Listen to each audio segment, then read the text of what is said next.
안녕하세요. 네, 우리 함께 옆 사람과 이렇게 인사하겠습니다. 안녕하세요 라고 인사하겠습니다. 네, 예배 잘 오셨습니다. 4부 올레이션스 워십에 나오신 사랑하는 모든 성도님들을 예수님의 이름으로 환영하고 축복합니다.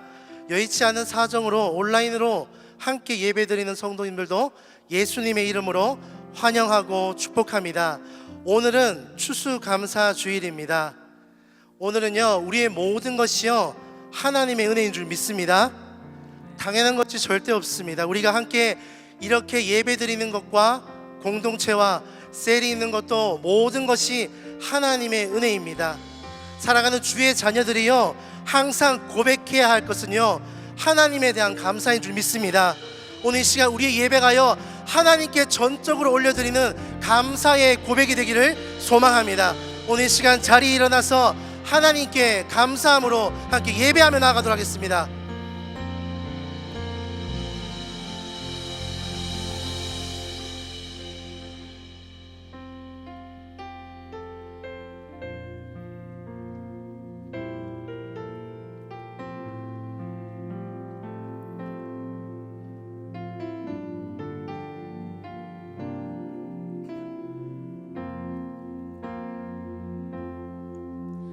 주의 자녀로 산다는 것은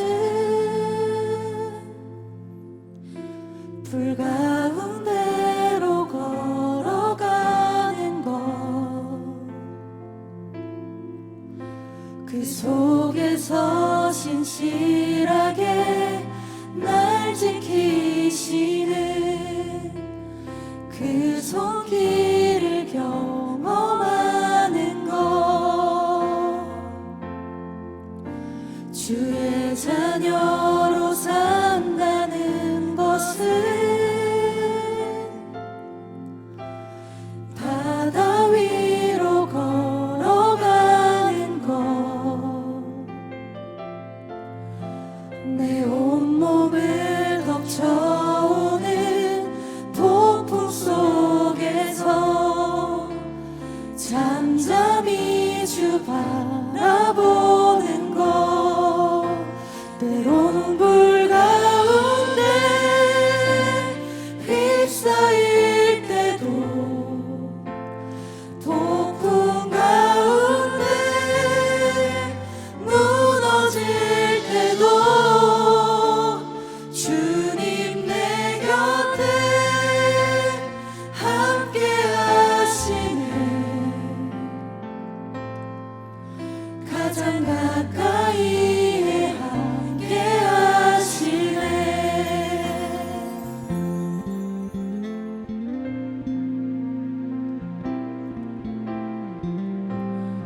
우리의 인생을 인도하시는 주님께 함께 고백하며 나아갑시다. 주의 자녀로 산다는 것을. 주의 자녀로 산다는 것은 나도 그들을 용납하는 것, 나를 위해 달리신 십자가 사랑, 그 사랑으로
시선이 나의 마음을 향할 때 작고 초라한 모습과 두려운 군인의 나의 시선을 당신께 돌릴 때 비로소 내 맘 평안해 비로소 내 맘 평안해 주를 바라보며 그 맘을 구합니다 나의 모든 것 다 품으신 주님의 사랑 나의 생각보다 높으신 주님의 계획 그 앞에 내 삶 드립니다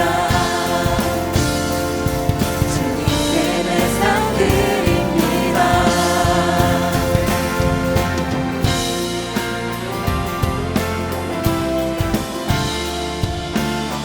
우리 주님을 바라보는 마음으로 한 번 더 찬양할까요? 나의 시선이 나의 마음을 향할 때 작고 초라한 모습과 두려운 군인의 나의 시선을 당신께 돌릴 때 비로소 내 맘 평안해 한 번 더 찬양합시다. 나의 시선이 나의 시선이 나의 마음을 향할 때 작고 초라한 모습과 두려운 군인의 나의 시선을 당신께 돌릴 때 비로소 내 맘 평안해 비로소 내 맘 평안해 주를 바라봅시다. 주를 바라보며 그 맘을 구합니다 나의 모든 것 다 품으신 주님의 사랑 나의 생각보다 높으신 주님의 계획 그 앞에 내 삶 한 번 더 찬양합시다. 주를 바라보며 주를 바라보며 그 맘을 구합니다 나의 모든 것 다 품으신 주님의 사랑 나의 생각보다 높으신 주님의 계획 그 앞에 내 삶 드립니다 주님께 내 삶 드립니다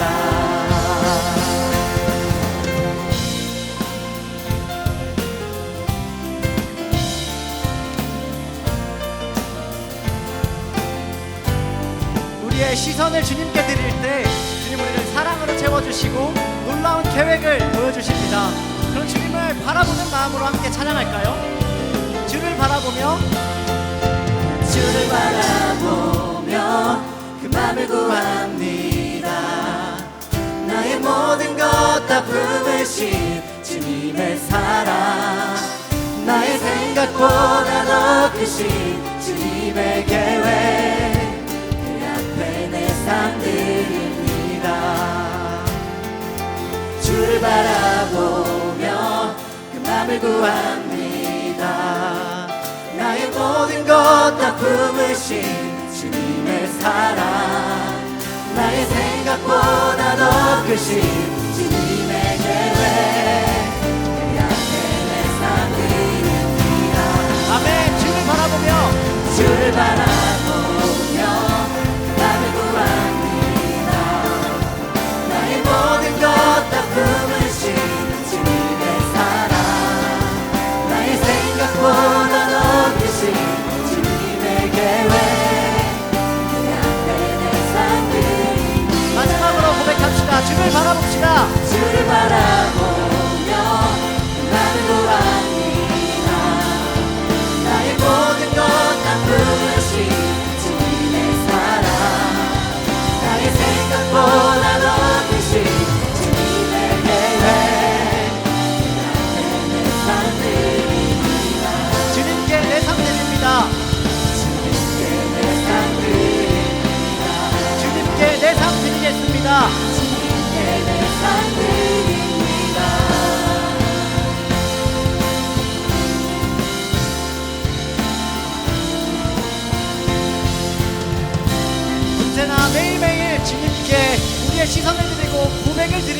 은혜가 되길 소망합니다.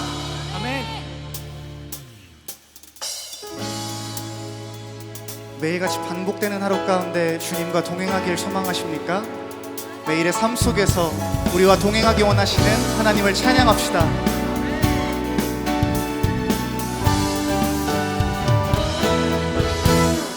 매일매일 반복되는 갈등 속에 하루하루 선택이란 갈림길에 치열하게 살아가는 우리들의 시간 속에 매일같이 사랑이란 이름으로 하루 종일 동행하며 영원으로 이끄시는 진실하신 아름다움 노래하리. 주의 얼굴을 구하는 이 자리 반가운 주의 음성으로 가물어 메마른 우리의 목마름을 채우고 주의 나라를 구하는 이곳은 영원한 주의 약속으로 우리의 마음 우리의 몸이 기뻐합니다.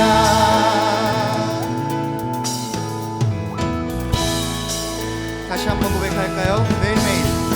매일매일 반복되는 갈등 속에 하루하루 선택이란 갈림길에 치열하게 살아가는 우리들의 시간 속에 매일같이 사랑이란 이름으로 하루 종일 동행하며 영원으로 이끄시는 진실하신 아름다움 노래하리. 주의 얼굴을 구하는 이 자리 반가운 주의 음성으로 가물어 메마른 우리의 목마름을 채우고 주의 나라를 구하는 이곳은 영원한 주의 약속으로 우리의 마음 우리의 몸이 기뻐합니다. 다시 한번 고백할까요? 주의 얼굴을 구하는 이 자리 반가운 주의 음성으로 가물어 메마른 우리의 목마름을 채우고 주의 나라를 구하는 이곳은 영원한 주의 약속으로 우리의 마음 우리의 몸이 기뻐합니다.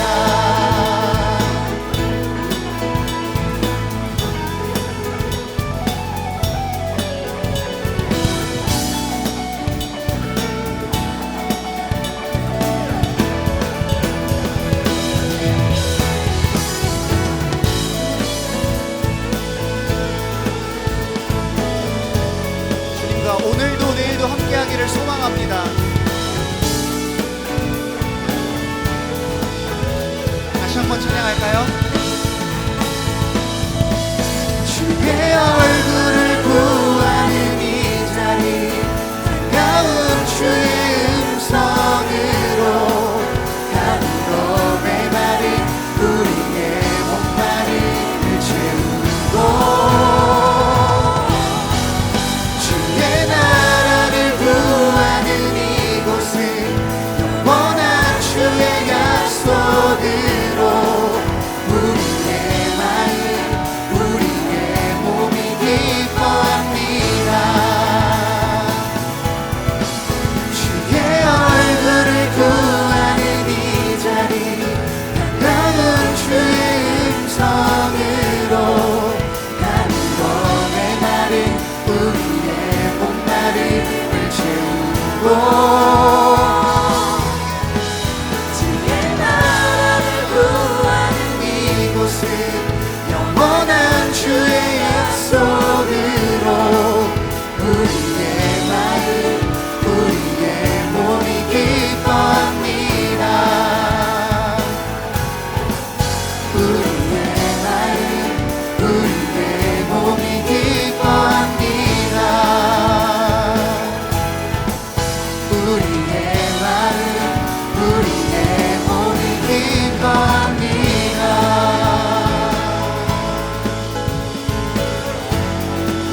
주 사랑 안에 우리 거할 때 주님 나를 사랑하신 것 같이 우리도 서로 사랑할 수 있네. 우리는 주의 몸된 교회입니다. 우리는 주의 몸된 교회. 뭐든지 제가 하나 될 때 예수님의 마음을 닮아가며 고통과 즐거움 함께 나누네. 하나님 안에서 우리 서로 이어져 주가 거하실 성전이 되네. 모퉁이 돌 대신 예수와 하나 되게 하신 성령 안에 함께 지어져 가네. 아멘. 우리가 서로 이어질 때 주님이 거하시는 성전이 됩니다. 우리 옆에 서로를 바라보며 손을 뻗고 축복해주는 마음으로 함께 찬양할까요? 우리는 하나님의 자녀. 우리는 하나님의 자녀.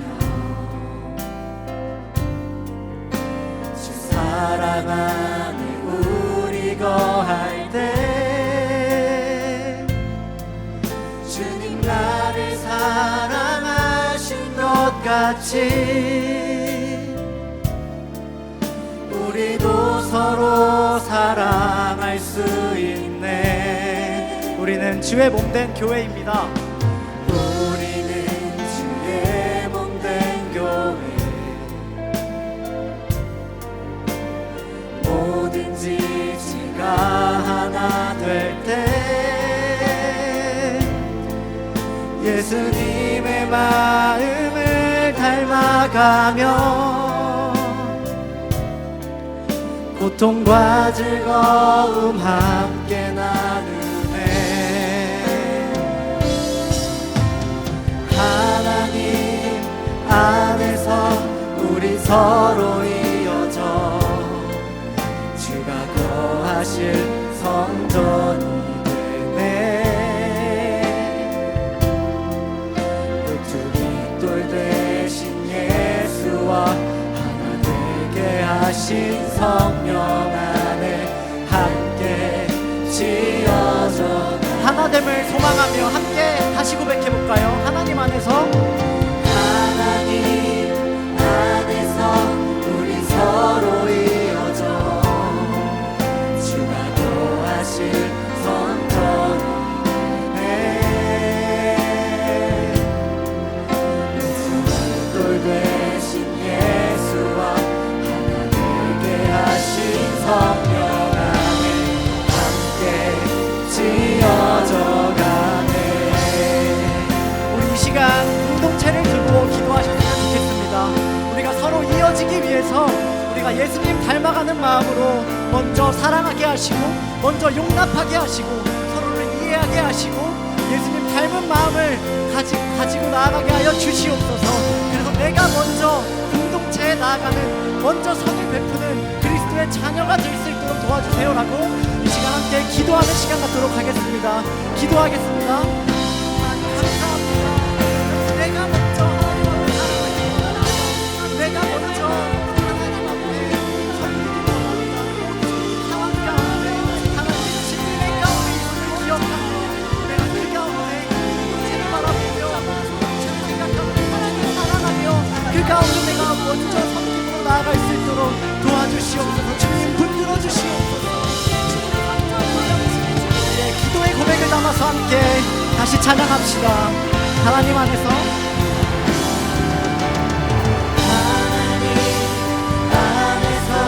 우리 서로 이어져 주가 거하실 성전이 되네.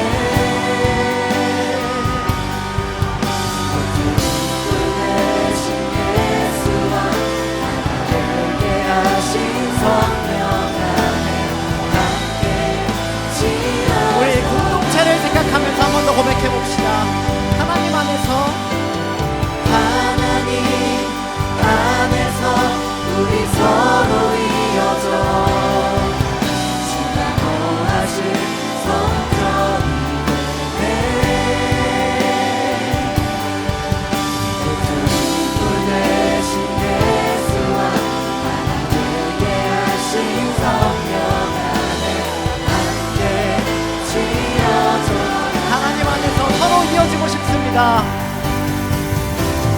하나님 안에서 우리 서로 이어져 주가 거하실 성전이 되네. 모퉁이 돌 대신 예수와 하나 되게 하신 성령 안에 함께 지어져 가네. 하나님 안에서 하나님 안에서 우리 서로 이어져 주가 거하실 성전이 되네. 아멘. 모퉁이 돌 대신 예수와 하나 되게 하신 성령 안에 함께 지어져 가네.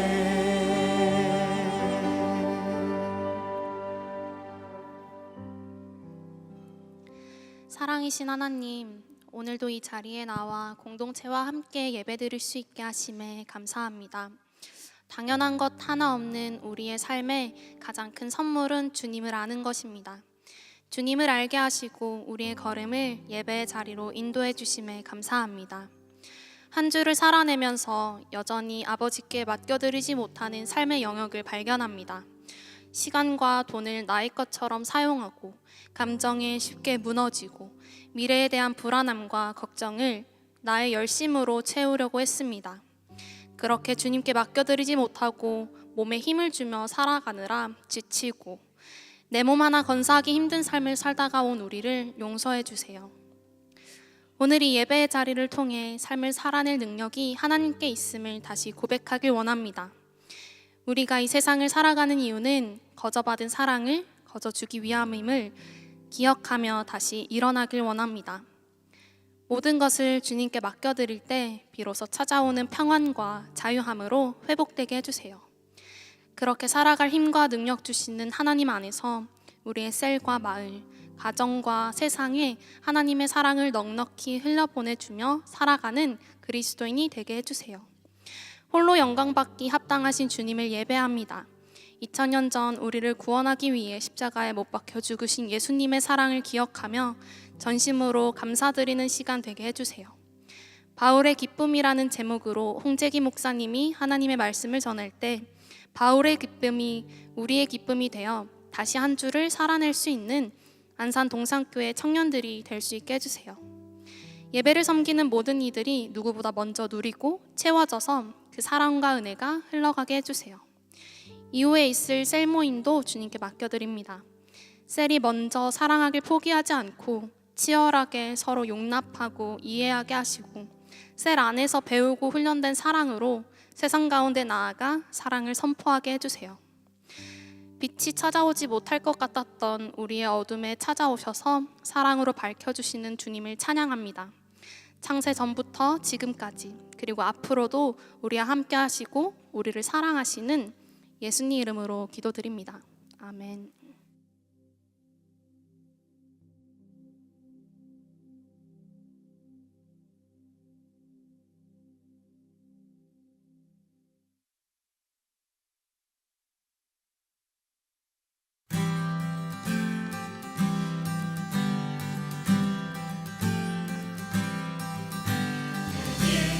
주님 안에 있네 온 세상 지으신 주 내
오늘 우리에게 주신 말씀은 빌립보서 4장 10절에서 14절입니다. 신약성경 321페이지에 있습니다. 찾으셨으면 한 절씩 교독하시고 마지막 절은 합독하시겠습니다. 내가 주 안에서 크게 기뻐함은 너희가 나를 생각하던 것이 이제 다시 싹이 남이니 너희가 또한 이를 위하여 생각은 하였으나 기회가 없었느니라. 내가 궁핍함으로 말하는 것이 아니라 어떠한 형편에든 나는 자족하기를 배웠느니 나는 비천에 처할 줄도 알고 풍부에 처할 줄도 알아 모든 일 곧 배부름과 배고픔과 풍부와 궁핍에도 처할 줄 아는 일체의 비결을 배웠노라. 내가 능력 주시는 자 안에서 내가 모든 것을 할 수 있는 합독하시겠습니다. 그러나 너희가 내 괴로움에 함께 참여하였으니 잘하였도다. 아멘. 이제 홍재기 목사님 나오셔서 바울의 기쁨이라는 제목으로 말씀 전해주시겠습니다.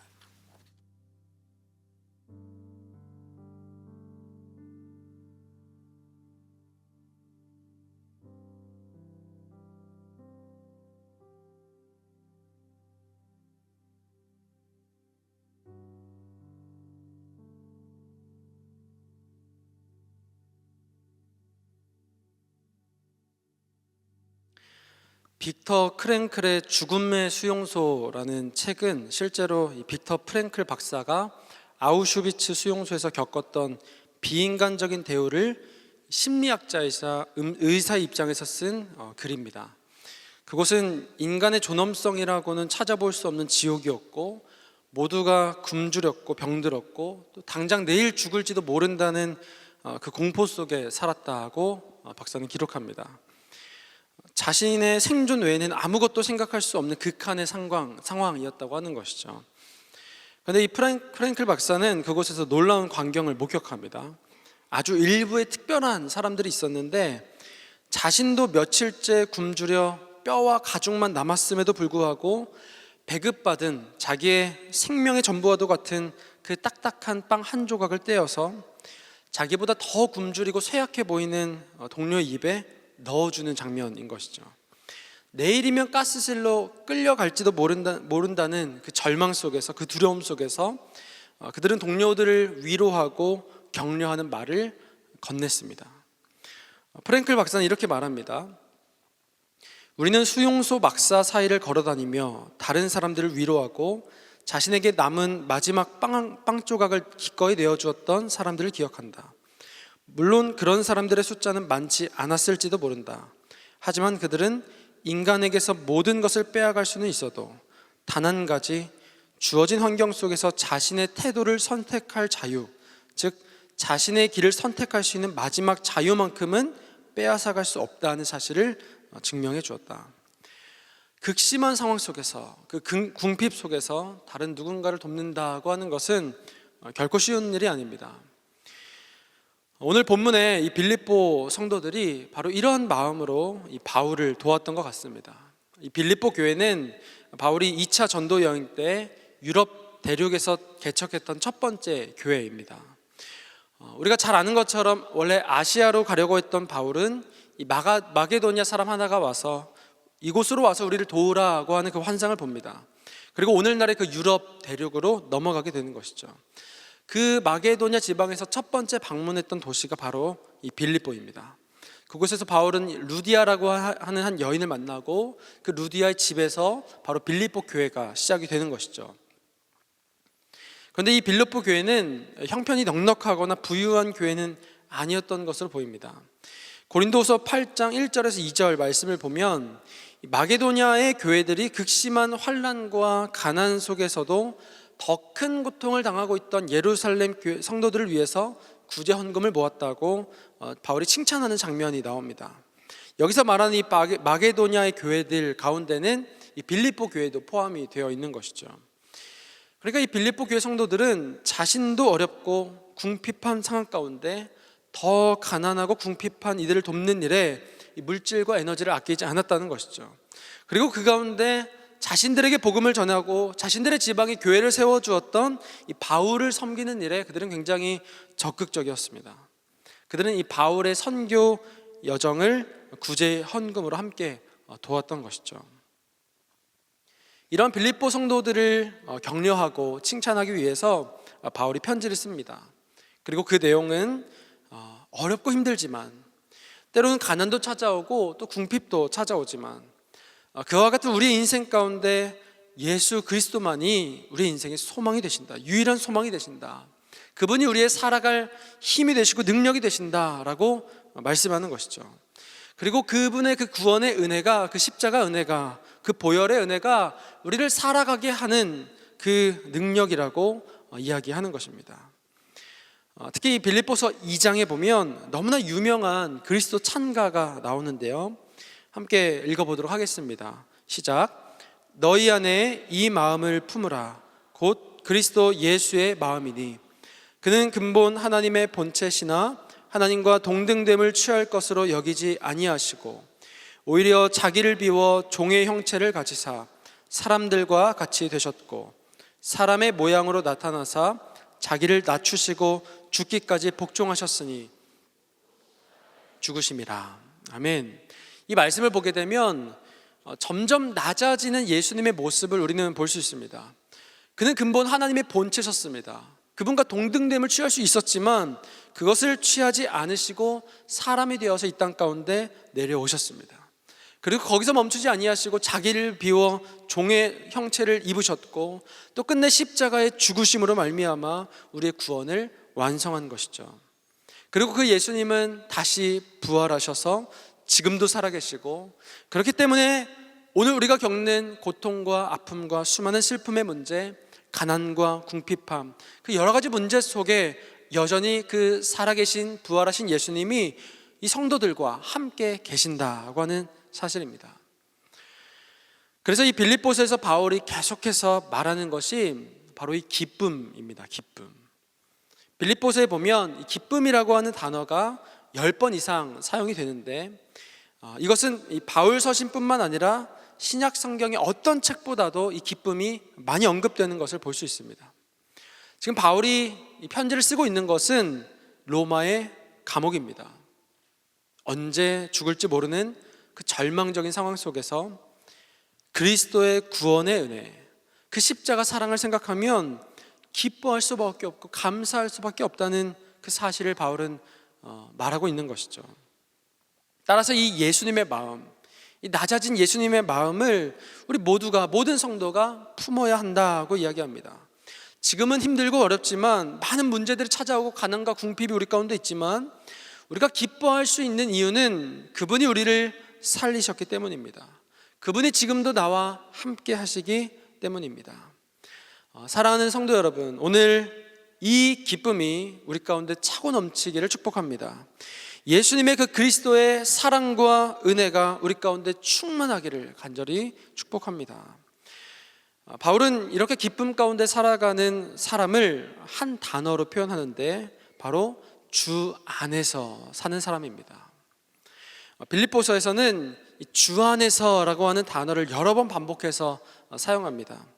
특별히 빌립보서 3장에서 4장에 보면 3장 1절에 주 안에서 기뻐하라, 그리고 4장 1절에 주 안에 서라, 4장 2절에 주 안에서 같은 마음을 품으라, 그리고 4장 4절에 주 안에서 항상 기뻐하라, 그리고 빌립보서 4장 6절에서 7절 말씀에 보면 아무것도 염려하지 말고 다만 모든 일에 기도와 간구로 너희 구할 것을 감사함으로 하나님께 아뢰라.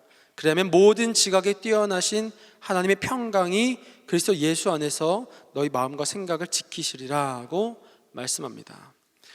사랑하는 성도 여러분, 우리가 주 안에 있을 때 기뻐할 수 있고 주 안에 있을 때 함께 한 마음을 품을 수 있고 주 안에 함께 있을 때 서로 사랑할 수 있고 섬기며 하나가 될 수 있는 것이죠.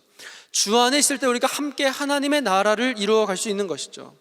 우리 가운데 근심하고 염려하고 걱정할 일들이 너무나 많이 있지만 주 안에 거하며 그 주님 앞에 그 모든 것을 맡겨드릴 때 주님이 우리의 모든 생각과 마음을 지켜주시는 줄로 믿습니다. 여러분, 이것이 얼마나 아름다운 인생입니까? 주 안에 거하며 기쁨이 충만한, 감사가 충만한 인생이 되기를 간절히 축복합니다. 그렇다면 우리가 어떻게 그 주 안에 거하는 인생을 누리며 살아갈 수 있을지 두 가지로 함께 나누어 살펴보려고 합니다. 첫 번째로 우리가 주 안에 산다고 하는 것은 모든 상황 속에서 자족할 줄 아는 것입니다. 모든 상황 속에서 자족할 줄 아는 것이요. 11절에서 13절의 말씀을 우리 같이 한번 읽어보겠습니다. 시작. 내가 궁핍함으로 말하는 것이 아니니라. 어떠한 형편에든지 나는 자족하기를 배웠노니 나는 비천에 처할 줄도 알고 풍부에 처할 줄도 알아. 모든 일 곧 배부름과 배고픔과 풍부와 궁핍에도 처할 줄 아는 일체의 비결을 배웠노라. 내게 능력 주시는 자 안에서 내가 모든 것을 할 수 있느니라. 아멘. 바울은 주 안에서 산다는 것을 이렇게 설명하고 있습니다. 내게 능력 주시는 자 안에서 내가 모든 것을 할 수 있다. 여러분, 너무나 유명한 이 성경 구절이죠. 내게 능력 주시는 자 안에서 내가 모든 것을 할 수 있습니다. 우리를 든든하게 만들고 우리를 힘이 생기게 만드는, 우리를 위로하는 너무나 유명한 말씀 구절입니다. 그리고 우리가 가장 많이 오해하기 쉬운 말씀이기도 합니다. 많은 사람들이 이 말씀을 가지고 그래, 주님이 나에게 힘 주시니까 나에게 모든 능력이 있어, 나는 무엇이든 할 수 있어 라고 생각을 하는 것이죠. 그러나 우리가 잘 알듯이 이 말씀은 그런 의미의 말씀이 아닙니다. 12절에 보면 이렇게 말하죠. 비천에 처할 줄도 알고 풍부에 처할 줄도 안다. 배부름에 처할 줄도 알고 배고픔에 처할 줄도 안다. 어떤 상황이 있든지 간에 내가 그 상황에서 자족할 수 있는 일체의 비결을 배웠다고 이야기합니다. 이것이 바로 바울이 말하는 모든 것을 할 수 있다라는 말의 의미인 것이죠. 사랑하는 성도 여러분, 중요한 것은 내가 풍부한가 내가 가난한가가 아닙니다. 내가 돈이 많은가 내가 돈이 적은가가 아니죠. 많아도 괜찮을 수 있냐라는 것이고 돈이 적어도 괜찮을 수 있냐라고 하는 겁니다. 적은 건 모르겠는데 돈이 많으면 무조건 괜찮은 거 아닙니까? 라고 하실 수도 있어요. 그런데 돈이 많아서 안 괜찮은 사람도 있습니다. 풍부에 처할 줄 모르는 사람들도 분명히 우리는 살아가면서 발견합니다. 잘 아시겠지만 로또의 저주라는 말이 있습니다. 누구나 로또에 당첨되기를 바라지만 사실상 이 로또 1등에 당첨이 되면 그 이후의 삶이 망가지는 경우들이 다는 아니지만 굉장히 많이 있다고 하는 것이죠. 2002년도에 미국의 잭 휘테커라고 하는 인물은요, 수천억에 달하는 이 복권에 당첨이 되었습니다. 그러나 그 이후에 도박, 음주, 소송 등에 휘말렸고 이후에 손녀와 딸을 잃는 그 가족적인 비극을 겪었다고 합니다. 그리고 이후에 10년도 안 되어서 전 재산을 탕진한 것으로 알려져 있습니다.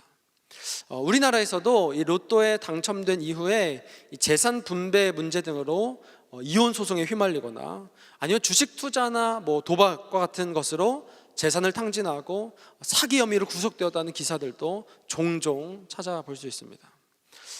이런 이야기를 들으면 여러분 어떤 생각이 드시나요? 나는 안 그럴 수 있는데, 나는 로또에 당첨되면 나는 그렇게 살지 않고 잘 사용할 수 있는데, 주님 그러니까 저도 로또 1등 한 번만 부탁드립니다. 이런 마음이, 이런 이야기를 들을 때마다 우리 가운데 드는 것이죠. 중요한 것은 무엇이냐면 내가 풍부하든지 궁핍하든지 그 상황에서 어떤 마음으로 서 있을 수 있느냐라고 하는 겁니다. 어떤 사람들은 그리스도인이라고 한다면 당연히 하나님이 복을 주셔서 부자가 되어야 되는 거 아니냐고 그렇게 이야기합니다. 여러분, 근데 그렇게 되면 가난한 사람들은, 돈을 많이 못 버는 사람들은 믿음 없는 사람이 되는 것이죠. 반대로 어떤 사람들은요, 기독교인이라고 한다면, 믿는 사람이라고 한다면 돈을 쫓아보는 것이 아니라 모두가 가난하게 청빈하게 그렇게 살아야 되는 거 아니냐고 그렇게 생각합니다. 그러면요, 아마 이 가난한 모든 사람들은 부자들을 가리켜서, 돈 있는 사람들을 가리켜서 믿음 없는 사람이라고 말할 것입니다. 물론 예수님은 부자가 천국에 들어가는 것이 어렵다고 말씀하세요. 왜냐하면 돈이 많으면 그만큼 하나님보다 돈을 쫓아갈, 돈을 우상으로 섬길 가능성이 높기 때문입니다. 그러나 반대로 돈이 없는 사람도요, 돈을 우상으로 섬길 수 있고 돈을 쫓아갈 수 있습니다. 돈이 없어서 늘 돈 하면서 살아가는 그 인생 또한 돈을 숭배하는 인생인 것이죠.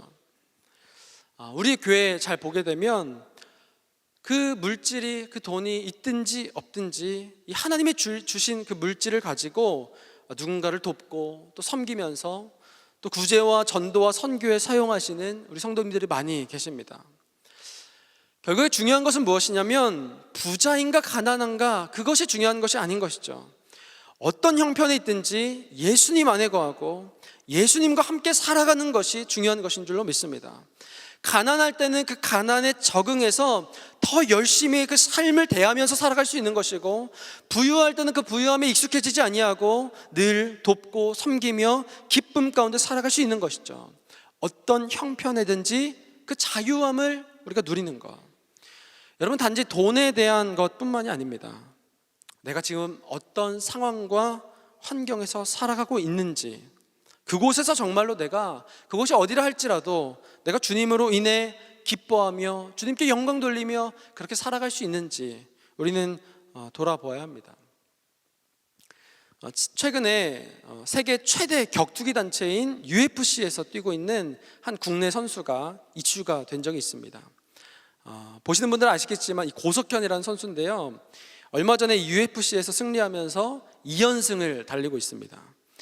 이 격투기 선수들 사이에서는 이 UFC라는 단체에 들어가는 것이 거의 꿈과 같은 일이라고 합니다. 그런데 그곳에서 지금 2연승을 하고 있는 것이죠. 얼마나 기쁘겠어요. 그런데 이 선수가 왜 이슈가 되었냐면 그냥 단순히 UFC에 가고 2연승을 해서 이슈가 되는 것이 아니라 우리나라 격투기 문화에 이전에는 없었던 새로운 문화를 만들어내고 있는 거예요. 격투기 선수긴 하지만 워낙 그 사람 보면요, 굉장히 겸손하고 착하고 선합니다. 그리고 늘 최선을 다하고 정직하게 이 훈련에만 임하는 것이죠. 그러다가 보니까 이 사람들에게 많은 칭찬과 인정과 또 사랑을 많이 받았는데, 그 선수가 경기를 준비하는 영상이 이렇게 업로드 되니까요, 사람들이 댓글로 아니면 뭐 실시간 방송, 실시간 채팅을 통해서 후원금을 막 보내기 시작하는 거예요. 적게는 5,000원, 10,000원부터 시작해서 많게는 10만 원, 20만 원, 수십만 원까지도 너무나 많은 사람들이 이 선수의 훈련비에 보태라고 하면서 응원하는 마음을 담아서 후원을 하는 겁니다. 일반인들이 이렇게 직접 격투기 선수를 후원하는 이런 문화가 이전에는 없었는데요, 지금 이 선수를 통해서 생겨나고 있다고 하는 것이죠. 저도 그것을 보면서 나도 후원을 하고 싶다는 마음이 있었지만 돈이 없어서 못했는데, 여러분, 알고리즘이 무서운 게 뭐냐면 제가 그 영상을 보고 났더니 옆에 또 다른 영상이 추천이 되더라고요. 그 선수가 한 4, 5년 전에 한 교회에서 간증을 하는 영상이었습니다. 알고 보니까 이제 크리스찬이었던 거예요. 이 간증의 내용을 잘 들어보니까 이런 것이었어요. 자신이 모태신앙은 아니었고 20살이 넘어서 이 친구를 따라서 교회에 오게 되었는데 하나님을 만난 거죠. 주님을 경험한 거예요. 자신이 하나님을 만나고 나서 내가 어떻게 하나님 앞에 영광을 올려드릴 수 있을까, 내 삶이 어떻게 주님께 영광되는 그런 삶을 살 수 있을까 고민하다가 자신이 잘하는 것이 이 격투기밖에 없는 거예요. 자신이 잘하는 것이 바로 이 격투기였기 때문에 이것으로 내가 하나님께 영광 돌려야겠다. 누군가는 크리스천이 무슨 그런 격투기 스포츠를 하느냐 그렇게 이야기할지 모르지만 자신이 잘하는 것이 이것이기 때문에 이걸로 하나님께 영광 돌려야겠다라고 이야기했던 것이죠. 여러분, 우리가 어디에서 무엇을 하느냐, 어떤 상황 가운데 어떤 환경 가운데 처해 있느냐, 그것이 중요한 것이 아니라 그곳에서 나는 어떤 마음으로, 어떤 마음의 중심으로 하나님을 예배하는가, 어떤 마음으로 그 일을 대하며 예배하고 있는가, 어떤 마음의 자세로 삶에서 예배자로 살아가고 있는가, 그것이 중요한 것이죠.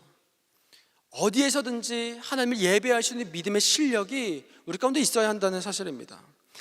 사랑하는 여러분, 오늘 저와 여러분이 어디 있든지 간에 하나님을 예배하는 인생 되시기를 간절히 축복합니다. 그곳에서도 거할 수 있는 일체의 비결을 배울 수 있게 되기를 간절히 축복해요. 여러분, 이것이 바로 주 안에 거하는 인생입니다. 그리고 두 번째로 주 안에서 산다고 하는 것은요, 다른 사람도 주 안에서 살아낼 수 있도록 돕는 것입니다. 주 안에서 산다는 것은 다른 사람도 주 안에서 살아갈 수 있도록 돕는 것이에요. 오늘 우리가 읽은 말씀 10절에 보게 되면 이런 말씀이 있습니다. 내가 주 안에서 크게 기뻐함은 너희가 나를 생각하던 것이 이제 다시 싹이 남이니 너희가 또한 이를 위하여 생각은 하였으나 기회가 없었느니라. 여러분, 여기서 내가 주 안에서 크게 기뻐한다라고 바울은 말합니다. 크게 기뻐한다. 여기서 크게 하라고 하는 이 단어는 헬라어로 메갈로스라고 하는 단어인데, 여러분, 이것은 크다, 위대하다 이런 뜻입니다. 그런데요, 성경에 보면 이 메갈로스라고 하는 단어가 쓰인 곳이 여기밖에 없어요. 이것은 마치 이 큰 기쁨은 마치 다이너마이트가 한 번에 폭발하는 것과 같은 기쁨을 이야기한다고 합니다. 지금 바울이요, 굉장히 기쁜 거예요. 너무나 기쁜 거예요. 왜 기쁠까요? 여러분 아시는 것처럼 이 바울이 빌립보 교회를 설립하는 과정 가운데 여러 우여곡절이 있었습니다. 원래는 아시아로 가려고 했죠. 그러나 주님이 막으셨고 함께 기도하는 가운데 주님이 환상을 보여주십니다. 마게도냐 사람 하나가 서서 이리 와서 우리를 도우라. 그리고 배를 타서 유럽 대륙으로 마게도냐로 건너가게 되는 것이죠. 거기서 가장 처음 만났던 지방이 바로 이 빌립보입니다. 근데 이곳에 갔더니 예배할 곳이 없는 거예요. 회당이 없는 거예요. 단지 다만 작은 기도 처소가 하나 있을 뿐입니다. 그런데 이 기도 처소에도요, 많은 사람들이 있는 것이 아니라 몇몇 여인들만 모여 있을 뿐인 것이죠. 그곳에 가서 바울은 복음을 전하기 시작합니다. 여기서 이 루디아라고 하는 여인을 만나기도 하는 것이죠. 여기서 바울은 열심히 복음을 전하며 이 루디아의 집에서부터 이 빌립보 교회를 세웁니다. 당시에는 복음을 전할 곳은, 전할 장소는 너무나 많았지만 복음을 전할 수 있는 사람은 극히 적었기 때문에 한 장소에 오래 머무르지 못했습니다. 길어봐야 한 2년 정도 머물면서 복음을 전하고 교회를 세우는 것이죠. 열심히 바울이 그 빌립보 교회를 세우다가 어느 날 그 빌립보 성도들에게 폭탄 발언을 합니다. 내가 이제 떠나야겠다. 내가 이제 가야겠다. 얼마나 슬펐겠어요? 얼마나 안타까웠겠어요? 그러나 거기서 한 가지 약속을 하는 것이죠. 바울, 당신이 어디를 가든지 간에 우리가 당신을 돕겠다. 우리가 물품을 모으고 헌금을 해서 당신이 가는 곳에 선교헌금으로 사용될 수 있도록 돕겠다는 약속을 아마 했던 것 같습니다. 그래서 바울이 처음 떠나간 곳이 어디냐면 바로 데살로니가입니다. 이 데살로니가에서 열심히 복음을 전하다가 문제가 생겨요. 불량배들을 만나서 쫓겨나게 되는 겁니다. 어쩔 수 없이 데살로니가에 갔다가 그곳에서 베레아라고 하는 곳으로 쫓겨갑니다. 그런데 그 불량배들이요, 베레아까지 쫓아오는 거예요. 바울은 어쩔 수 없이 복음을 전하다가 또다시 쫓겨갑니다. 아덴이라는 곳에 갑니다. 여기 보면요, 신전이 너무나도 많아요. 종교성이 너무나 큰 곳이에요. 여기서 철학자들과 사상가들과 막 싸우다가 또 쫓겨납니다. 고린도라는 곳으로 가요. 여기서도 교회를 세우고 복음을 전합니다. 그리고 또 에베소로 이동하고요, 그리고 또 로마로 이동합니다. 여러분, 바울이 이렇게 정신없이 막 이동하다가 보니까 한 가지 문제가 생기는데, 자연스럽게 맨 처음에 약속했던 그 빌립보 교회와의 커넥션이 끊어지기 시작하는 거예요. 자연스럽게 어그러지기 시작하는 겁니다. 이 사람이 어디를 가긴 갔는데 도대체 어디서 지금 뭘 하고 있는 건가? 여기 있다고 해서 여기를 가봤더니 여기 또 없고, 저기 있다고 해서 저기 가봤더니 저기 또 없고, 이번에 감옥에 갇혔다고 해가지고 가봤더니 또 없고, 이 연결고리가 끊어지기 시작하는 거죠. 여러분, 당시에 뭐 계좌 이체 그런 것이 있습니까? 그냥 이렇게 우리는 편하게 보내면 되는데 그런 것도 아니죠. 열심히 물품을 모으고 헌금해가지고 사람이 직접 그 길을 다 걸어가야 하는 것이에요. 근데 계속해서 이동하는 바울의 그 길을 따라갈 수 없는 것이죠. 그러다가 드디어 찾았다. 야, 바울이 로마 감옥에 있대. 로마 감옥에 있대. 우리가 가서 헌금을 전해주자. 그래서 에바브로디도라고 하는 사람을 택해서, 그 신실한 사람을 택해서 바울을 찾아갑니다. 그 사람을 통해서 이 빌립보 교회의 소식을 바울도 듣고요, 바울도 빌립보 성도들에게 이 에바브로디도를 통해 소식을 전하는 것이죠. 그런데 이것이 바울에게 왜 그렇게 큰 기쁨이었을까? 여러분, 돈을 그냥 보내줘가지고, 물품을 보내줘서 그래서 바울이 지금 크게 기뻐하고 있는 것일까요? 14절 말씀에 보니까 이런 말씀이 있습니다. 우리 같이 한번 읽어볼게요. 시작. 그러나 너희가 내 괴로움에 함께 참여하였으니 잘하였도다. 아멘. 어디에 참여하였다고요? 너희가 내 괴로움에 함께 참여하였으니. 여러분, 여기서 말하는 그 괴로움은요, 바울이 지금까지 걸어왔던 그 복음의 여정을 의미합니다.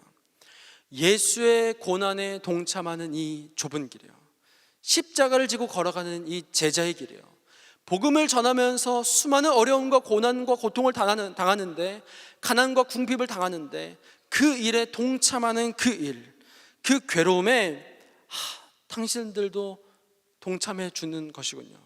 당신들도 나와 함께하고 있군요. 떠난 지 이미 벌써 오래되었지만 너희들이 포기하지 않고 나와 함께하고 있구나, 이 복음에 대한 태도를 당신들이 잃지 않고 있구나 라고 하는 것을 바울이 알고 기뻐하는 것입니다. 성경에서 이 구제를 이야기할 때 항상 뒤따라오는 것이 성실함입니다. 성실함. 구제를 했으면요, 성실함이 뒤따라와야 합니다.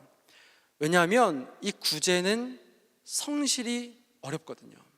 구제하고 봉사하고 섬기는 일에 누구나 할 수 있습니다. 액수가 어려운 것이 아니라요, 성실함이 어렵습니다. 그래서 로마서 12장 8절 말씀에 보면 이런 말씀이 있어요. 제가 읽어드릴게요. 혹 위로하는 자면 위로하는 일로, 구제하는 자는 성실함으로, 다스리는 자는 부지런함으로, 긍휼을 베푸는 자는 즐거움으로 할 것이니라. 구제하는 자는 무엇으로 해야 된다고요? 성실함으로 해야 한다고 이야기합니다. 우리가 섬길 때도요, 봉사할 때도요, 10년, 20년 한 분들이 그렇게 존경스러운 이유는 성실한 것이 어렵기 때문입니다. 지금 바울이 이야기하는 것, 내게 능력 주시는 자 안에서 내가 모든 것을 할 수 있다라고 고백했던 이 고백은 단지 바울 자신의 그 믿음의 고백, 자신의 믿음 때문만이 아니었습니다. 이렇게 성실하게 함께 해주는 자들이 있었기 때문이에요. 이들이 자신들도 쉽지 않지만, 자신들도 가난하고 궁핍하지만, 이렇게 힘든 상황 속에서도 예수님 안에서 기뻐하며 복음의 여정에 함께 동참하고 있구나. 바울은 이어지는 18절과 19절에서 그 사랑의 섬김이 하나님이 받으시는 향기로운 예배가 될 것이라고 축복하고요, 그리고 풍요로운 하나님께서 빌립보 교회의 모든 필요를 풍성하게 채우시기를 축복합니다.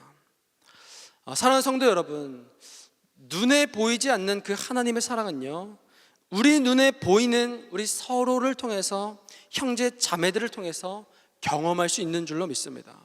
서로 돕고 섬기고 봉사하는 가운데 하나님의 사랑이 경험되어지는 것이죠. 여러분, 서로 도와주시기를 원해요. 서로 섬기시기 바랍니다. 서로 힘이 되어주시기를 바라요. 서로 사랑해 주시기를 바랍니다. 우리 공동체 안에, 우리 셀 안에, 우리 마을 안에, 우리 가정 가운데, 우리 학교 가운데, 우리 직장 가운데 어떤 공동체 필요가 있는가를 돌아보고 그 필요를 함께 채워주시기를 바랍니다.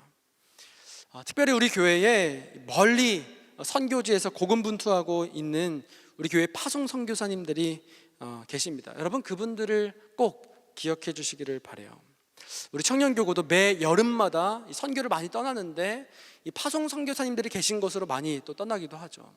저도 올해 파송 선교사님 계신 곳으로 이제 다녀왔는데, 가서 만나 뵈면 정말 쉽지 않은 상황 속에서 정말 그 땅을 사랑하는 마음으로 정말 열심히 섬기고 계십니다.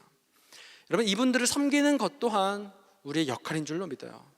우리가 직접 선교를 떠날 수도 있지만 상황과 여건이 되지 않는다면 선교 헌금으로, 또 목적 헌금으로 그분들을 도울 수 있는 것이죠. 여러 선교사님들 가운데 어떤 선교사님들은 정말 어려운 처지에 있는 분들도 계세요. 그분들을 위해서 기도해 주시고 여러분 기억해 주시기를 바랍니다. 우리 공동체 안에서도 이렇게 돕고 섬겨야 하지만 여러분, 세상에 나가서도 마찬가지인 것 같아요. 어려운 이들의 필요를 채워주고, 또 꼭 그런 것이 아니라 할지라도 하나님의 사랑을 경험한 자로서 늘 그 사랑을 베풀며 살아야 하는 것이죠. 예전에 저희 아내와 함께 부동산에 좀 갈 일이 있어가지고 부동산에 좀 갔는데, 이 부동산 사장님이 너무 친절하신데 너무 과하게, 제가 느끼기에는 너무 과하게 친절을 베푸시는 것 같은 거예요. 몇 번 이렇게 방문을 했는데 갈 때마다 뭐 커피 타드릴까요? 저희 집 커피가 너무 맛있어요. 제가 그래서 좀 커피 괜찮습니다 하면 뭐 오렌지 주스 드릴까요? 아니면 뭐 식혜 드릴까요? 뭐 드릴까요? 계속 이렇게 해주시고, 또 뭔가를 이제 궁금해가지고 질문을 하면 하나만 설명해 주시면 되는데 뭐 5가지 10가지 뭐 계속 이제 설명을 막 해주시고 막 그렇게 이제 해주시는 거예요. 그래서 제가 어느 날 또 이제 부동산에 갔는데 이제 또 이제 커피를 타다 주시는 거예요. 그래서 그때는 네 감사합니다 하고 이제 받고 나서 저희 옆에 있는 아내에게 제가 슬쩍 조용히 이렇게 말했습니다. 부동산 사장님이 참 잘하시네, 이렇게 제가 이야기를 했는데요. 잘하시잖아요. 영업도 잘하시고 이제 부동산 하려면 저 정도는 해야 되는구나, 이렇게 이제 생각을 했는데 제 아내가 제 말을 정정하는 거예요. 여보, 잘하시네가 아니고 좋으시네지, 좋으시네. 저 부동산 사장님 좋으시네, 친절하시네. 제가 그 이야기를 듣고요, 큰 깨달음을 얻었어요. 정말 그분은요, 좋으신 분이었어요. 물론 잘하기도 하시지만 그냥 사람이 좋으신 분이었습니다. 친절하셔서 저에게 친절을 베푸신 것이고, 뭔가 궁금해할 때 정말 마음을 다해서 우리에게 설명을 해 주신 거예요. 굳이 안 해주셔도 될 것까지 막 해주시는 것을 보면서 내가 좋으신 분인데, 마치 저분이 어떤 마음의 의도를 가지고 영업 막 잘하려고 돈 많이 벌려고 불순한 의도는 아니지만 그런 의도를 가지고 하시는 거구나라고 내가 오해했구나, 괜히 좀 죄송한 마음이 들었던 적이 있습니다. 여러분들, 우리가 살아가면서 또 특별히 인간관계를 하면서 복잡한 계산과 생각이 있을 때가 있어요. 저 사람은 어떤 의도로 저런 말을 하는 거지? 왜 저렇게 말하지? 나는 이럴 때 어떻게 행동하고 이럴 때 어떻게 말해야 되지? 여러분, 그런데 때로는요, 이런 복잡한 계산과 생각 없이 단순한 것이 중요한 것 같아요. 에베소서 5장 9절에 보면 이런 말씀이 있어요. 빛의 열매는 모든 착함과 의로움과 진실함에 있느니라. 빛에 거하는 사람의 열매는 다른 것이 아니라요, 착한 거래요, 정직한 거래요, 진실한 거래요. 복잡한 것이 아닌 것이죠. 착하게 살고 정직하게 살고. 여러분, 그리스도인으로 산다는 것은요, 복잡한 것이 아닙니다. 최근에 어떤 영상들을 좀 보게 됐는데, 길거리에서 기독교를 주제를 가지고 막 토론을 하는 거예요. 길거리로 가서 젊은이들과 이 기독교를 주제로 토론을 하는데, 그곳에서 뭐 믿는 청년들, 믿지 않는 청년들 뭐 이제 할 것 없이 막 옵니다. 근데 그곳에서 질문하는 이 젊은이들의 질문이요, 생각보다 단순한 거예요. 그 토론을 진행하는 사람들, 준비하는 사람들은 어떤 질문을 할까 미리 사전부터 막 준비하고 공부해가지고 했는데, 여러 가지 어려운 신학적인 문제들, 교리적인 문제들을 어떻게 대답할까 준비해서 나갔는데, 생각보다 많은 청년들이 그런 것보다 단순한 질문을 많이 하더라고요. 교회는 왜 일주일에 꼭 한 번 가야 되나요? 교회 한 달에 한 번만 가면 안 되나요? 여기 아마 그런 생각을 가지고 계신 분들이 아마 계실 거예요. 한 달에 한 번 나오신 분 계시죠? 네, 그럴 수 있습니다. 그럴 수 있어요. 이런 질문들을 던지는 거죠. 꼭 기도해야 되나요? 꼭 예배 드릴 때 찬송을 입으로 불러야 되나요? 이런 단순한 질문들이요. 여러분, 우리의 신앙생활이 어쩌면 단순해질 필요가 있는 것 같습니다. 여러분, 그냥 일단은 착하게 사십시오. 거짓말하지 마세요. 남 욕하지 마세요. 다른 의도 가지고 다른 복잡한 이야기 하지 마십시오. 그런 마음으로 인간관계 하지 마십시오. 그냥 사랑하고 베풀고 돕는 인생을 살아가는 것. 때로는 그 단순함이 그들을 주님께로 인도하는 그 통로가 된다는 것이죠. 그들을 주 안으로 인도하는, 주 안에서 살게 하는 그 도구가 된다는 것이죠. 저는 오늘 여러분들을 통해서 그 누군가가, 우리 가정에 있는 누군가, 우리 직장의 동료가, 내가 친한 그 친구가 주 안에서 살아갈 수 있게 되기를 간절히 축복합니다. 여러분의 성실한 구제와 봉사와 섬김을 통해, 여러분의 그 사랑을 통해, 그 한마디를 통해 하나님의 나라가 이루어지기를 간절히 축복합니다. 말씀을 마무리하겠습니다. 특별히 오늘은 추수감사주일입니다. 지난 한 해를 주님이 인도하셨음을 인정하고 고백하면서 오늘 우리가 예배드리고 있고요. 특별히 지난 한 주 동안 청년교구에서도 이 과일 상자 나눔 헌금을 했습니다. 그래서 그 헌금을 통해서 우리 교회 이 복지센터를 비롯해서 총 11개 기관 및 부서에 이 과일 상자를 전달했습니다. 여러분 이 일을 위해서 동참해 주시고 기도해 주셔서 너무나 감사드려요. 여러분 우리 삶을 돌아보면 우리가 감사할 일이 얼마나 많은지 모릅니다. 나를 구원하신 은혜에 감사하고 내가 어떤 형편에 있든지 주 안에서 살고 있기 때문에 그것이 감사한 것이죠. 사랑하는 여러분, 예수 그리스도를 통하여 우리에게 주신 그 사랑과 은혜를 우리가 다시 한번 떠올리는 그리고 묵상하는 그런 하루가 되기를 간절히 축복합니다. 혹여나 우리 가운데 오늘도 내가 주님께 불평하고 원망하고 주님 왜 저에겐 이것밖에 주지 않으십니까? 주님 왜 저는 도저히 감사할 수 없는 환경을 저에게 주십니까? 라고 하는 불평과 원망이 우리 가운데 나온다면 여러분 다시금 우리의 주위를 둘러보면서 내게 주신 은혜와 감사의 제목들을 떠올리기 원합니다. 여러분 우리 아까 웰컴하면서 이야기했죠. 여러분 당연한 것이 하나도 없는 것이에요. 예전에 제가 재미있게 본 드라마에서요 이런 대사가 나오더라고요. 잘 한번 들어보세요. 남은 한 번만 잘해줘도 세상에 없는 은인이 된다. 그런데 100만 번 고마운 은인에게는 낙서장 대하듯 했다. 말도 마음도 고르지 않고 튀어나왔다. 오늘 나에게 갑자기 친절을 베풀어준 사람에게는요 우리가 너무나 감사해요. 너무나 고마워합니다. 그런데요 100만 번도 넘게 나에게 은혜를 베푸시고 나를 구원해 주신 그 하나님께는 우리가 때로 막말하며 원망하며 낙서장 대하듯이 대할 때가 있다는 것이죠. 여러분 우리가 자족하지 못하고 또 주님께 불평만 하고 원망하고 있었다면 이 시간 우리가 다시 한번 주님께 고백할 수 있게 되기를 소망합니다. 주님 무엇이든 좋습니다. 이것도 괜찮고 저것도 괜찮습니다. 주님이 함께 하신다면 우리가 주 안에 거한다면 내가 풍부해도 내가 궁핍해도 가난해도 처할 수 있습니다. 충분합니다. 여러분 주님의 그 이름으로 예수 그리스도로 충분한 인생 되시기를 예수님의 이름으로 축복합니다. 이 시간 함께 찬양했으면 좋겠는데요 괜찮으시다면 자리에서 일어나서 우리 고백을 가지고 함께 찬양하며 나아가겠습니다.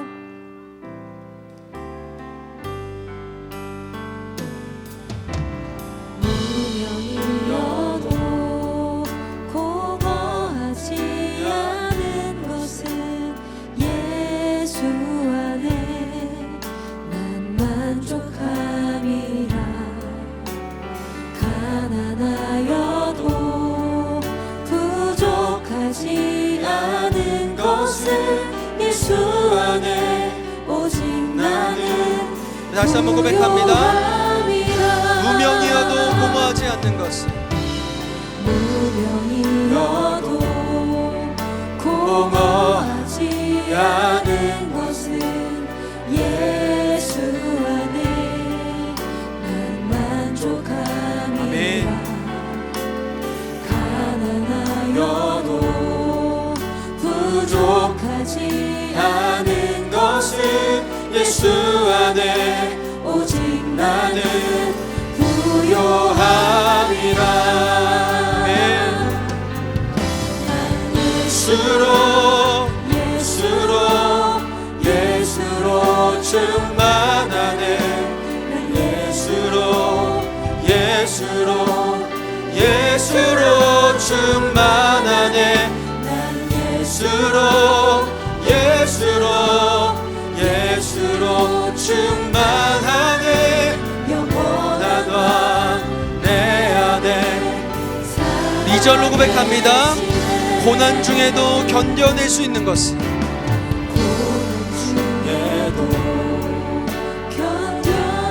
우리를 향하신 주님의 계획이 있기 때문입니다.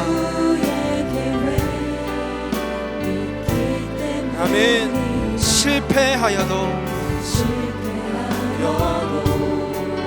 일어설 수 있는 것은 예수 안에 오직 나는 승리하네. 난 예수로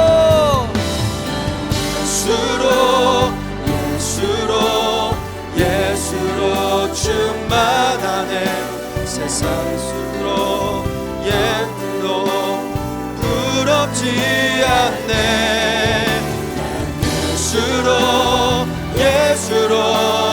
예수로 충만해. 영원한 내 안에. 우리 다시 한번 선포하며 나아갑니다. 난 예수로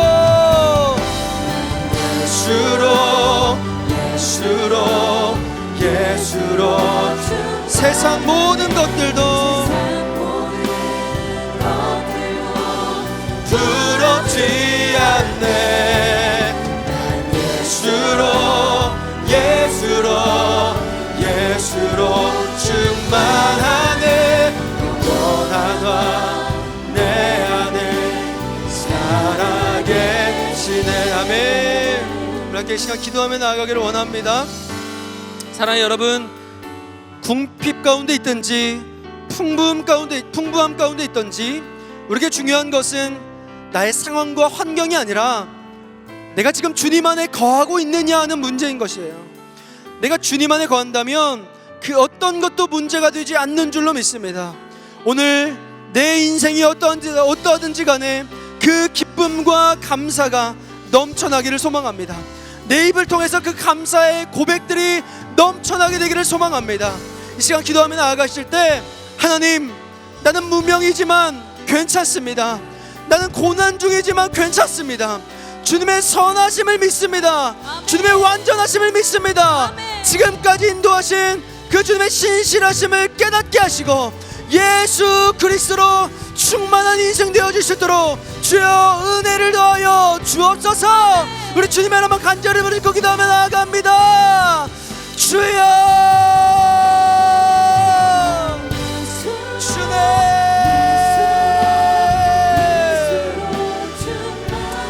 아버지 하나님, 오늘 우리 인생 가운데 주님이 아니라 다른 것을 따라갔던 우리의 인생이 있습니까? 주여 긍휼히 여기시고 불쌍히 여겨주옵소서. 주님, 아버지 하나님, 주의 은혜를 구하며 나아가오니 우리 가운데 말씀하여 주시고 일하여 주시옵소서. 주님으로 충만한 인생 되어질 수 있도록, 주님으로 충만한 인생 될 수 있도록 주님 인도하여 주시옵소서. 주님의 은혜를 갈망합니다. 우리 가운데 말씀하시고 일하실 그 하나님을 기대하며 나아갑니다. 주님 말씀하여 주시고 주의 놀라운 은혜를 날마다 우리의 삶에 부어주시옵소서. 풍부함에 있든지 궁핍 가운데 있든지 하나님 신경 쓰지 아니하고 주님 안에 있기 때문에 감사하며 주님의 인도하심 가운데 있기 때문에 기뻐하며 감사하며 살아갈 수 있는 우리 인생 되어질 수 있도록 주여, 주님 아버지 일하여 주시기를 원합니다. 주님 우리 가운데 주의 놀라운 은혜를 구하여 주시옵소서. 말씀하여 주시고 일하여 주시옵소서. 그렇게 일하실 그 주님, 그 하나님 그 역사하여 주시옵소서.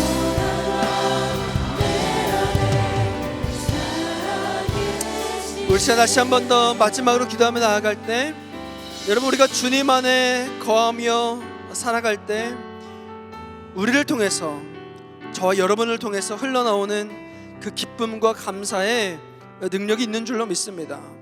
주님이 나에게 기쁨을 주시고 나에게 자족함을 주시는 것은 주님이 우리를 돕는 자로 부르셨기 때문인 줄로 믿어요. 사랑하는 여러분, 저와 여러분을 통해서 주님이 우리 공동체를 변화시킬 줄로 믿습니다. 우리의 가정과 일터와 학교를 변화시킬 줄로 믿습니다. 이 시간 기도하며 나아가실 때, 하나님 나를 통해 일하여 주옵소서. 여전히 원망과 불평 가운데, 낙심과 절망하는 가운데 있는 자들이 우리 주변에 있다면 주님 나를 통하여서 예수 그리스도의 생명과 그 기쁨과 감사가 흘러 넘치게 하여 주옵소서.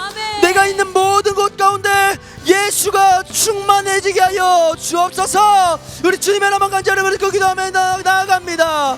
주여, 주님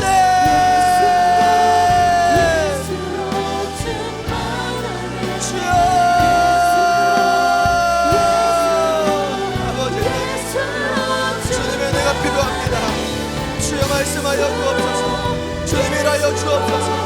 우리 가운데 말씀하신 일하실 그 주님을 기대하며 나아갑니다. 주님이 나를 돕는 자로 부르셨습니다. 나에게 기쁨을 주시고 나에게 자족함을 주신 것은, 내가 주 안에서 살아갈 수 있게 하신 것은, 나를 통하여서 여전히 절망 가운데 있고 낙심 가운데 있고 좌절 가운데 있는 자들에게 하나님의 기쁨과 감사를 전하라고 하시는 하나님의 그 마음이 줄로 믿습니다. 아버지 하나님, 내가 있는 그곳에서 주의 통로로 도구로 살아갈 수 있도록 주님 은혜를 넣어요 주시옵소서. 그리하여서 하나님의 나라를 이루어갈 수 있도록 주여 도우시고 인도하여 주시기를 원합니다.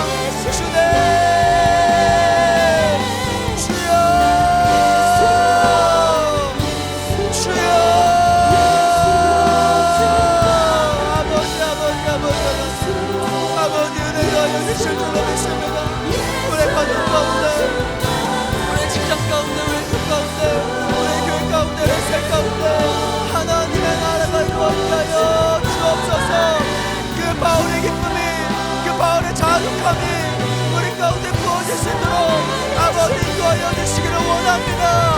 우리 세례 그 바울의 기쁨이 있게 하여 주옵소서. 그 자족함이 있게 하여 주옵소서.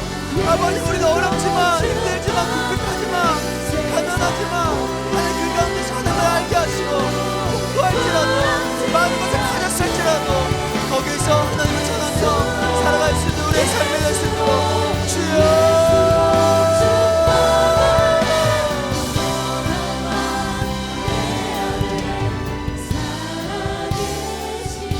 사랑해 주님, 그 바울의 기쁨이 우리의 기쁨 되기를 원합니다.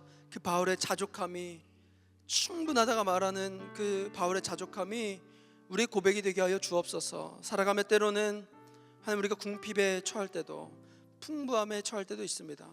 배부를 때도 있지만 배고플 때도 있습니다. 그 어느 때에서든지 주님 안에 거하게 하여 주옵소서. 주님의 이름을 높이며 주님을 예배하는 예배자로 우리의 삶에서 살아갈 수 있도록 주님 은혜를 더하여 주시옵소서. 그 일을 위하여 주님 우리를 또 택하시고 부르신 줄로 믿습니다. 그리고 보내신 줄로 믿습니다. 우리가 속한 가정과 직장과 일터 가운데 또 우리 셀과 우리 공동체 가운데 나를 통하여 그 기쁨과 그 충만함이 넘쳐 흐르게 하여 주옵소서. 그렇게 일하실 줄로 믿습니다. 특별히 그 주님께 감사드리며 귀한 예물을 올려드리는 손길들이 있습니다. 축복하여 주시고 저들의 인생 가운데 마치 다이너마이트가 폭발하는 것과 같은 그 큰 기쁨이 그들의 삶에 충만할 수 있도록 주님 은혜를 더하여 주시옵소서. 감사드리며 살아계신 예수님의 이름으로 기도합니다.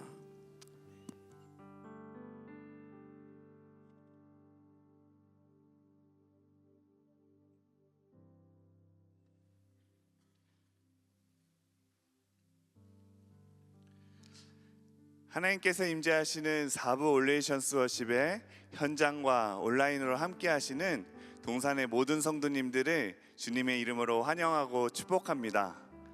먼저 우리 교회 처음 오셨거나 등록을 원하시는 분들은 건너편 교육관동 3층 에덴홀로 오시면 교회와 신앙생활에 대해서 자세히 안내해 드리도록 하겠습니다. 오늘 새가족 교육은 3주차로 진행됩니다. 오늘 처음 나오신 분들을 우리 박수로 한번 환영할까요? 잘 오셨습니다. 우리 옆 사람에게 이렇게 한번 인사해 봤으면 좋겠습니다. 주 안에서 감사합시다. 우리 다시 한번 인사할 때 주 안에서 승리합시다.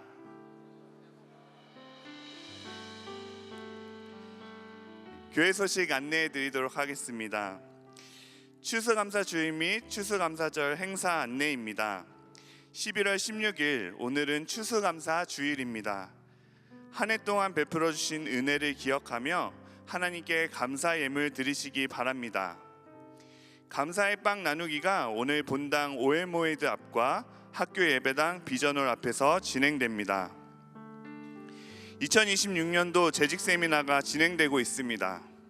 11월 16일 오늘 오후 7시 30분에 본당 3층 올레이션스 홀에서 한규삼 목사님을 모시고 진행됩니다.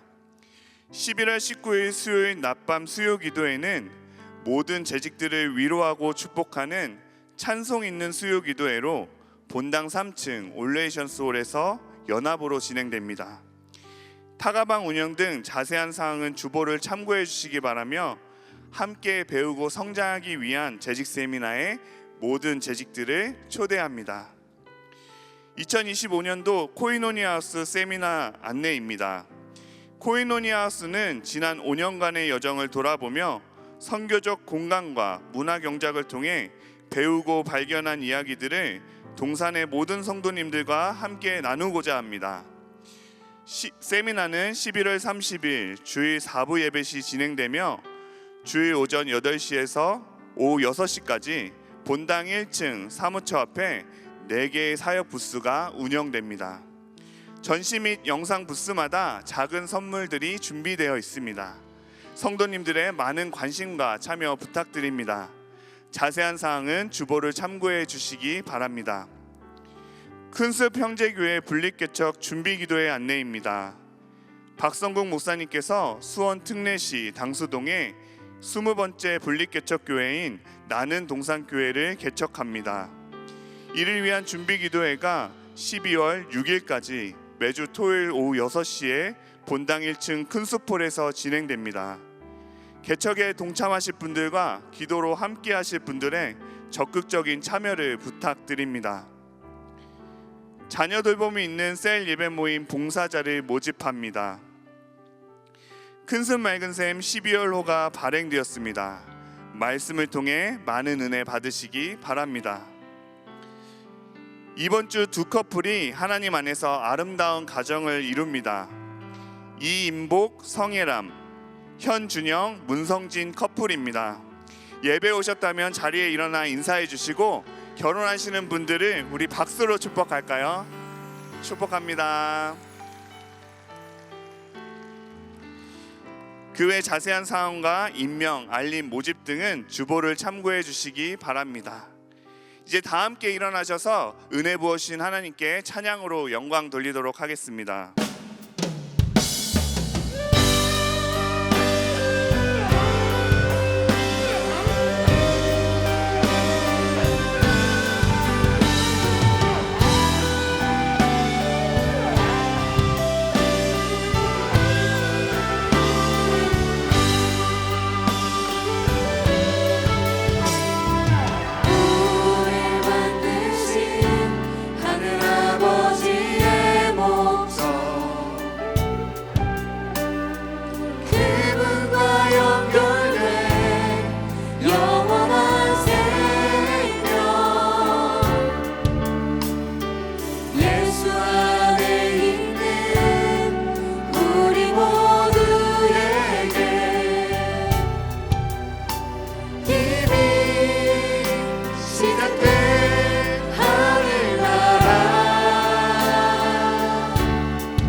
이제 주님 가르쳐 주신 기도로 우리의 믿음을 선포합니다.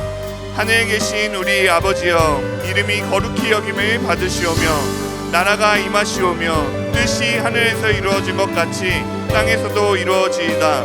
오늘 우리에게 일용할 양식을 주시옵고 우리가 우리에게 죄 지은 자를 사하여 준 것 같이 우리 죄를 사하여 주시옵고 우리를 시험에 들게 하지 마시옵고 다만 악에서 구하시옵소서. 나라와 권세와 영광이 아버지께 영원히 있사옵나이다. 아멘. 우리 손을 펴고 서로를 축복합시다. 서로 사랑하라. 서로 사랑하라. 서로 사랑하라. 서로 사랑하라. 서로 사랑하라. 서로 사랑하라. 서로 사랑하라. 서로 사랑하라. 서로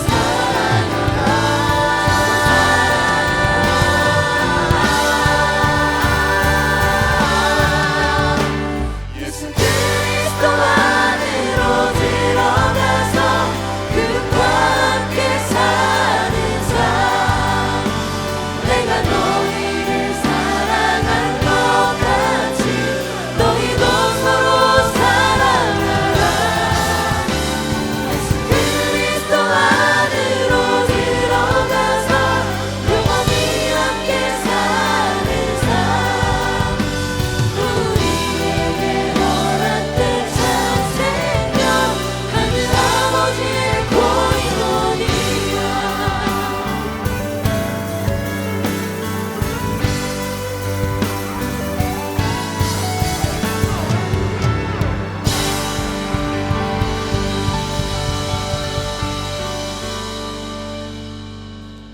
예수 그리스도의 은혜와 하나님의 사랑과 성령님의 교통하심이 어떠한 상황 가운데 있다 할지라도 그곳에서 주님의 이름을 노래하며 주님으로 충분하다고 말하며 기쁨과 감사를 흘려보내기를 소망하고 다짐하는 이곳에 모인 모든 교우들 머리 위에, 이들의 가정과 이들의 생업 위에, 그리고 주의 복된 날 동산의 가족이 된 박주영, 이종민 교우들의 인생 위에 영원토록 함께 있을지어다.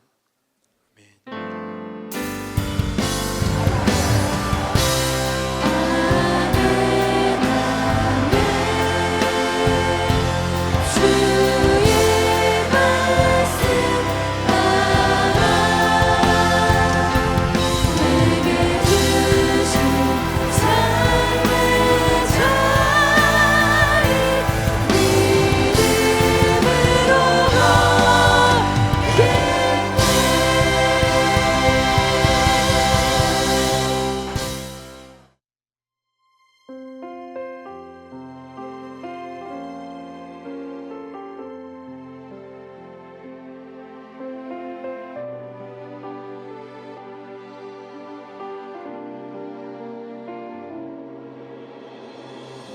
온 세상 주인 되신 주님이 우리 위에 이 땅에 오셨네. 온 땅의 소망 되신 주님이 이 땅의 소망 우리라 하시네. 너흰 택한 족속 왕같은 제사장 거룩한 나라 그의 소유된 백성이라 하시네.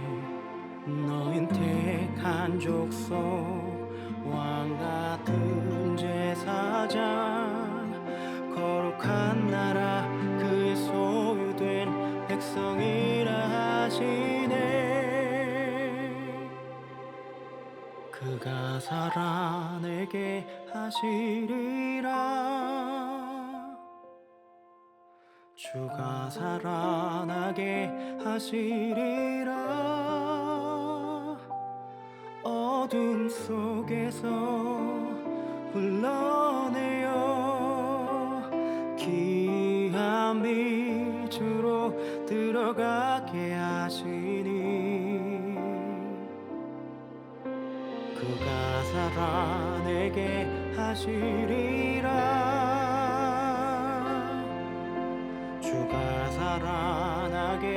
하시리라. 그의 아름다운 덕 선포